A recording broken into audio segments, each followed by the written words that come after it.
My husband made a tough but necessary decision to distance himself from his toxic mother and sister after they shockingly demanded that we give up our dream home to accommodate his unemployed sister, her husband who struggles with gaming addiction, and their 4 children. The unhealthy dynamic between my in-laws and my husband has increasingly impacted our lives. Growing up, my husband was the clear favorite, the proverbial golden child, deeply adored by his mother, Mil. Although his father was often busy with work, his mother spent a great deal of time with him, creating a close bond. On the other hand, his sister, Mia, didn't receive the same level of attention, which I believe has led to some underlying tensions. Despite this, my husband has always strived to be a supportive older brother, often stepping in to help Mia. However, both Mil and Mia have exhibited behavior that crosses boundaries. When William and I began dating, he had just graduated from college and was living in the same house as his family, who had given him his own floor for privacy. This arrangement allowed him to invite me over, including for overnight stays. Unfortunately, Mia frequently intruded into our room in the mornings without knocking, sometimes catching us underdressed, and would start casual conversations as if nothing was amiss. This lack of privacy was quite unsettling for me. Understanding that living with his family could lead to less privacy, I still found it inappropriate for Mia to enter without knocking.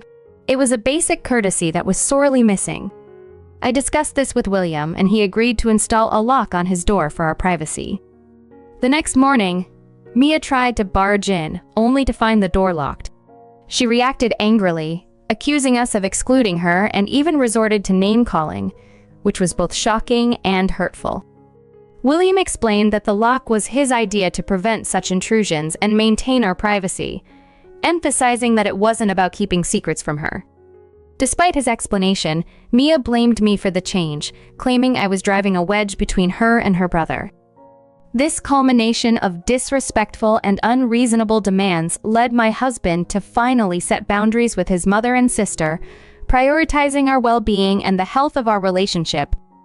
It was a difficult choice, but necessary to protect the peace and privacy of our new life together.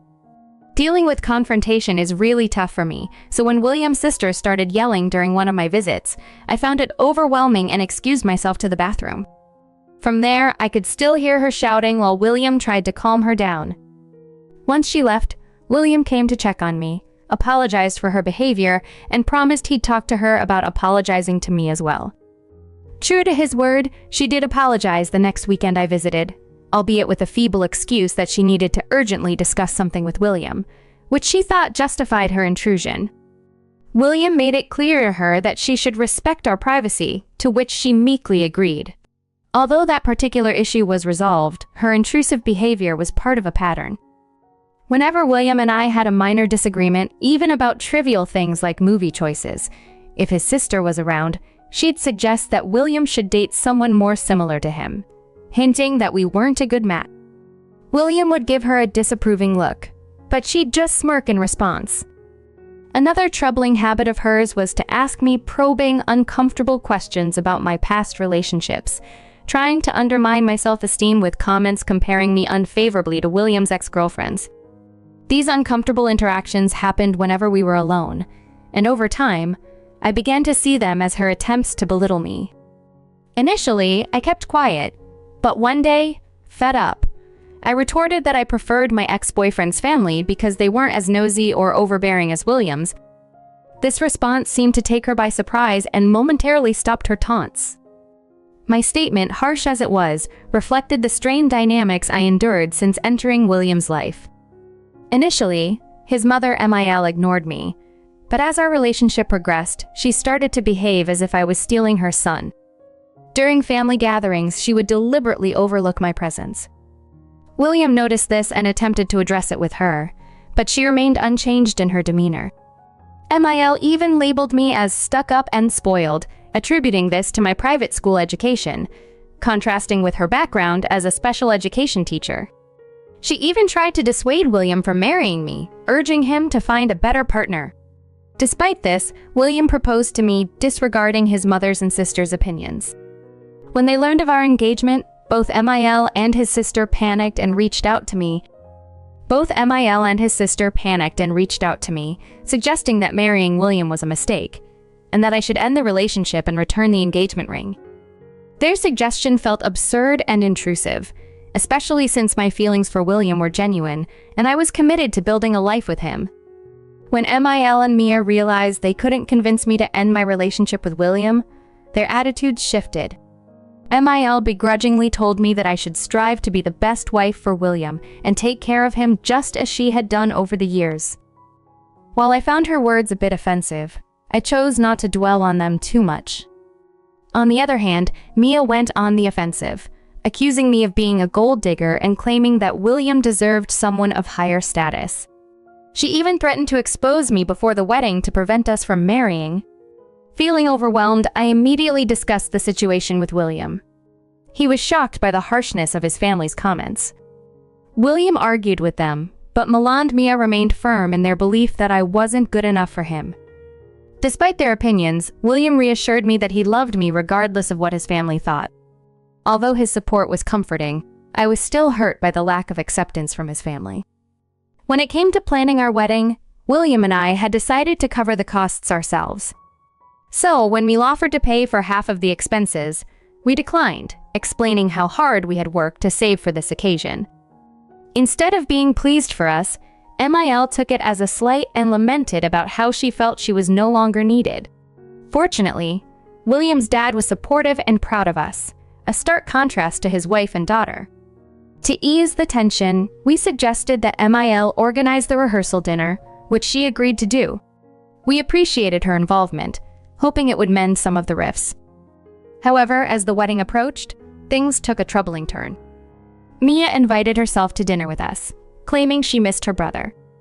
Since William and I were living on our own by then, we agreed, thinking she genuinely wanted to spend time with him. William asked me if I was comfortable with her joining us, and though I was hesitant, I agreed to avoid being rude to my future sister-in-law. During dinner, Mia suddenly started discussing her disdain for cheating partners, stating they were nothing but worthless. Her comments seemed to come out of nowhere, and we were puzzled by her abrupt shift in conversation. Then Mia turned to me and asked how it felt to be a useless piece of trash. Confused, I was shocked when she began accusing me of having an affair with a coworker named Zach. William was taken aback and demanded to know what Mia was talking about. Mia triumphantly pulled out photos of me with Zach, waving them around and insisting she had caught me cheating. I knew I had never been unfaithful to William, so I was curious about why Mia thought I was involved with Zach. Looking at the photos, they seemed innocuous. Kevin and I were close colleagues, but only because we had started at the company around the same time and supported each other to avoid mistakes. Kevin was in a committed relationship, which William was aware of. I didn't have a lock on my phone and had always been open with William about my coworkers. The photos Mia had taken, showing me with my colleagues in casual settings, were being twisted into evidence of an imaginary affair. I was furious that she was trying to damage my reputation and jeopardize my relationship with William with these false claims. Before I could defend myself, William, clearly shocked and upset, stepped in. He asked Mia why she was following me and taking pictures of me with my coworkers without anyone's consent. Mia tried to justify her actions by saying she wanted to investigate me because she didn't believe I was of the right status and was worried I was marrying William just for his money. William firmly told Mia that her accusations were unfounded and that she was creating unnecessary drama. He urged her to stop spreading lies and causing harm to our relationship. Despite his attempts to reason with her, Mia continued to yell that there was an obvious affair. I tried to explain that we were just colleagues, but she refused to believe me. The situation escalated, and I finally had enough. I told Mia that I would file a police report against her for illegally taking my pictures and stalking me. Her face turned pale as she asked if I was serious. I told her that I had evidence of her unauthorized surveillance and attempts to defame me with her ridiculous lies. Mia then pleaded with William, saying she had only acted out of concern for him, and that filing a case would damage her career and future. I told Mia that if she stayed out of my life, I wouldn't file the report. Realizing there was no other way out, Mia reluctantly agreed to stay away from me. William supported me and told Mia she should be grateful I was willing to drop the issue. Since then, Mia and I haven't spoken, though William still maintains a relationship with her. The second incident happened the night before our wedding during the rehearsal dinner. MIL had insisted on organizing it herself and refused our offers to help with the preparations. When we arrived, it was clear that the event wasn't up to our expectations. The dinner was held on picnic tables covered with plastic tablecloths, and the food was cold Mexican fare. MIL seemed visibly upset throughout the evening, which made the celebration feel uncomfortable. As the night went on, she got drunk and began acting inappropriately, further souring the mood of what was supposed to be a joyful occasion. During the rehearsal dinner, things took a turn for the worse.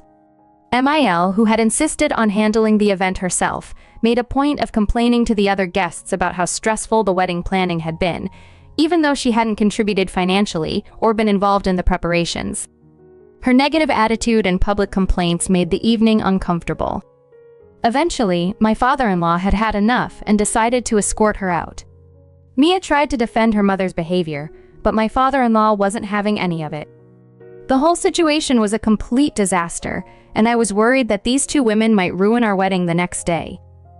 That night, William and I had our first major argument.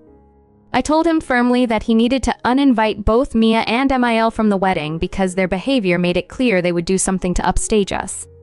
William was adamant that he wouldn't do that and promised he would keep his father in check to ensure they wouldn't cause trouble. In response, I gave William an ultimatum. If he didn't uninvite his mother and sister, there wouldn't be a wedding the next day. William was shocked by my demand. I knew it sounded harsh, but I was deeply anxious about what MIL and Mia might do. I didn't want to face embarrassment in front of our friends and family on our special day. I hoped that this ultimatum would make William see just how much his family's behavior was affecting us. Fortunately, William understood and made the right choice. He called his father early the next morning to let him know that MIL and Mia were no longer invited. My father-in-law wasn't surprised and assured William that he would make sure they didn't show up uninvited. However, shortly after, MIL and Mia started calling William repeatedly, trying to convince him to let them attend the wedding. William stood his ground and told them that given their behavior towards me, he didn't feel comfortable having them at the wedding. MIL responded by criticizing me harshly, saying I was coming between her and her son, while Mia tried to reason with William as well. But William remained firm in his decision. I felt bad that William's father couldn't attend the wedding because of his wife and daughter, and I was genuinely sorry for putting William in such a difficult position. However, my feelings of guilt dissipated when I learned from William's cousins that MIL and Mia had planned to wear white dresses to our wedding. They had even suggested in a family WhatsApp group that other women wear white too, arguing that there was no reason for the bride to be the only one in white. I was appalled by how low they were willing to go to hurt me. Knowing this made me even more relieved that they were uninvited. The wedding went off without a hitch, and no one tried to upstage us. MIL and Mia stopped speaking to me entirely after that, which was a relief. They would occasionally invite William over for dinner or special occasions, but I didn't mind. My father-in-law, on the other hand, remained kind and supportive. Over the years, William and I stayed in touch with his family, even though things had been strained. We meticulously saved our money and, this year, we finally bought our very first home. We were thrilled to own such a significant property. When we had a small housewarming party, his parents and Mia came over for a visit. To avoid them, I spent the day with my own family, enjoying some quality time with my parents. The main issue began last month when, unexpectedly, my mother-in-law called me. This was a huge surprise because we hadn't spoken since William and I got married. She casually inquired about my well-being and how life was going. I was taken aback by her sudden interest, but answered her questions politely. She then asked how it felt to live in such a large house with just William and me. Her comment stung because William and I had been trying to start a family for a long time. Unfortunately, due to infertility issues, we hadn't been successful in getting pregnant. We had both come to terms with the possibility that we might not be able to have children of our own. I had even told William that if he wanted to divorce me to find someone else who could give him a family, he was free to do so. But William had always reassured me that he was committed to our relationship, and that being childless together was perfectly fine, as long as we had each other. William's family knew about our situation, so MIL's comment felt especially hurtful. She then dropped another bombshell. Mia was pregnant with her fourth child. I was shocked, especially considering her husband's lack of responsibility. William had told me that Mia's husband was unemployed and spent most of his time gaming, leaving Mia to juggle multiple part-time jobs while he did nothing around the house. Despite numerous conversations with her about leaving him, Mia never took action. MIL continued, suggesting that since Mia could no longer work through her pregnancy, it would be a good idea for us to give up our house. She claimed that the house was too big for a childless couple like us, and that Mia and her family deserved to live in a larger home. Since MIL didn't have the space at her own house, she proposed that Mia and her family move in with us. I was stunned by this request and struggled to find the right words. I asked MIL if she was joking, but she insisted she was serious. She felt that we should make room for Mia and her family. I tried to explain that this was our home, and the idea of someone moving in with us so suddenly, without even asking for our consent, was both intrusive and unreasonable. Despite my efforts to make her understand, MIL and Mia seemed to be pressing the issue, showing no regard for our feelings or boundaries. It was clear that they were more focused on their own needs than on respecting our new home and our space. My mother-in-law had already spoken with William about her request, and to my disbelief, William had agreed to it. This struck me as odd because William and I always shared everything with each other. I was certain that if he had agreed to let Mia and her family move in with us, he would have told me about it. I was taken aback that he had made such a significant decision without consulting me first. I told MIL firmly that since the house belonged to both William and me, he couldn't give permission on his own. No one could move in without both of us agreeing to it. To find a compromise, I offered to host Mia and her family for a few days, but I made it clear that I wouldn't agree to have them live with us permanently. MIL responded by yelling at me, saying that as a dutiful daughter-in-law, it was my responsibility to make space for Mia and her family. She even suggested that if I complied with her demands, all our past issues would be forgiven. In frustration, I shot back, saying, "Sure, I'll be happy to let them stay, but since we're still paying for this house, I know Mia and her husband won't contribute to the mortgage or the bills. If you want them to move in, you should take some responsibility and help cover their expenses. If you could pay the mortgage, that would be a start, and we could handle the bills. Since you only have one job, when are you planning to get a second one to cover the costs?" MIL erupted in anger, accusing me of being unreasonable. I replied that it was just as unreasonable for her to expect us to support Mia's family without any help. The conversation ended with her hanging up on me, clearly frustrated that I wasn't giving in to her demands. Shortly after, Mia called me, fuming about my request for her mother to help pay the mortgage. She accused me of being a gold digger. I countered by saying that it was she who was being unreasonable, trying to move in with us without offering any help. I told her that if she wanted to see who the real gold digger was, she should look at her partner, who did nothing to support her. Mia's anger seemed to subside after that, and I stood firm, telling her that I would not allow her family to move in unless they contributed to the mortgage. She accused me of being heartless and prioritizing money over family, but I felt a sense of relief and empowerment for standing up for myself and asserting control over my home. My husband and I need to have a serious conversation about how his mother, MIL, has been handling things.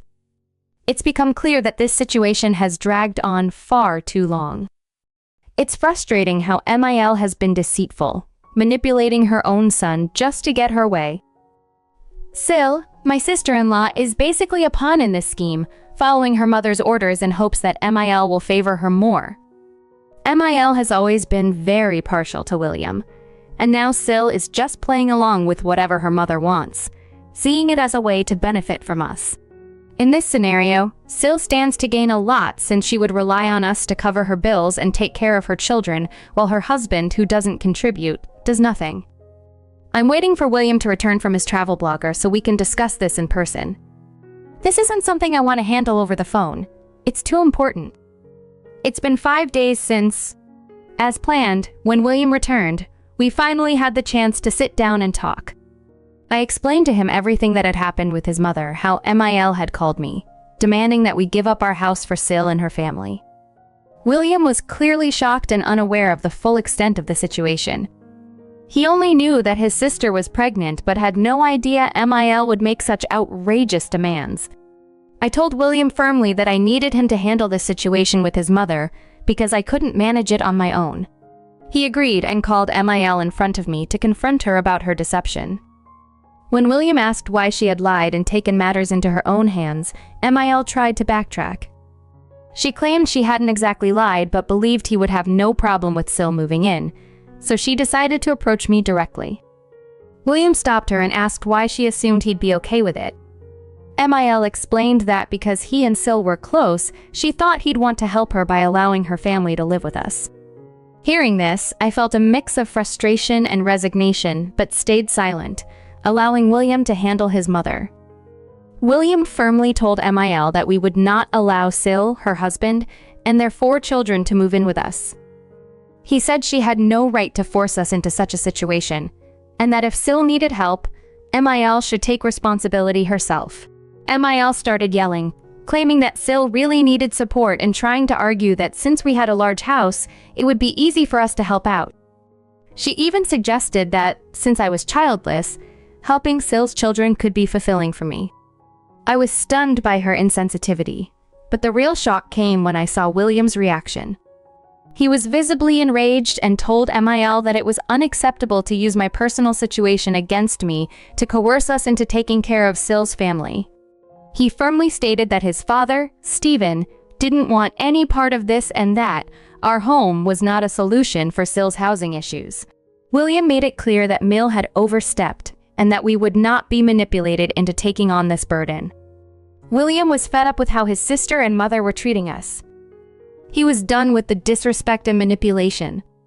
When MIL tried to minimize her actions and backtrack, William didn't hold back. He told her that despite his efforts to maintain a good relationship with them, their behavior towards me was unacceptable. He said that our home was our private space and anyone who disrespected me also disrespected him. With those firm words, he ended the call, leaving no room for further discussion. Since then, he's had no contact with MIL or SIL. Stephen did reach out to talk to William and, after hearing the full story, understood why William made such a tough decision. He called me to apologize on behalf of his wife, but I assured him it wasn't his fault. It's been an eventful 3 weeks. Many people suggested installing security cameras around my house to prevent any unwanted visits from MIL and SIL. I followed their advice, ordered cameras online, and set them up around the property. As luck would have it, they decided to show up last weekend while I was home alone. I saw them on the camera feed and immediately called William. He said he was on his way. When I opened the door, there they were, MIL and SIL, looking furious. They demanded to be let in, but I stood my ground. I told them they could speak to me from outside and refused to let them enter. MIL started shouting, accusing me of being heartless, greedy, and selfish. I calmly told her that this was our home, and they had no right to barge in uninvited. MIL continued her tirade, unaware that every word was being recorded by the cameras. I reminded her of our previous conversation and reiterated that I wouldn't give up our home for SIL and her family. I told her that if she had more to discuss, she would have to wait for William to return. SIL began yelling about how I was breaking up the family and being stubborn. She claimed I was a gold digger, trying to take her brother away from them. I informed them that everything they were saying was being recorded and that I would use the footage to obtain a restraining order against them, which would keep them at least 60 feet away from our property. Their eyes widened in shock at the threat.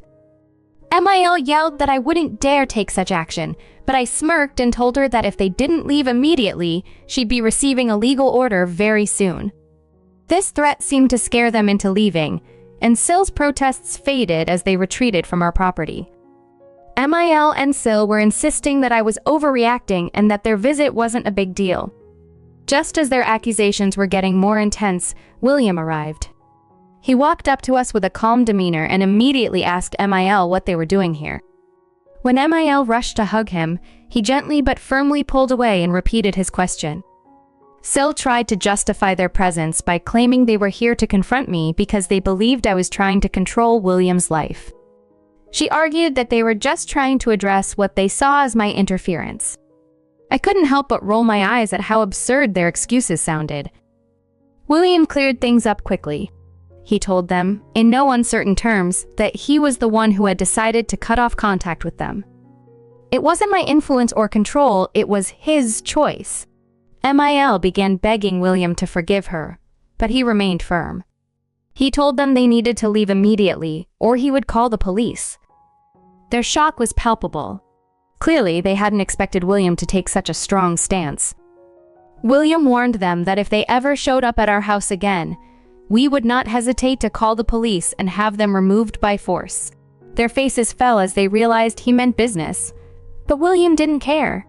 He was resolute, and I felt a deep sense of relief seeing him finally stand up for us. Once they left, still visibly angry, William reached out to his father, Stephen. Stephen was just as stunned as we were by MIL and SIL's unannounced visit.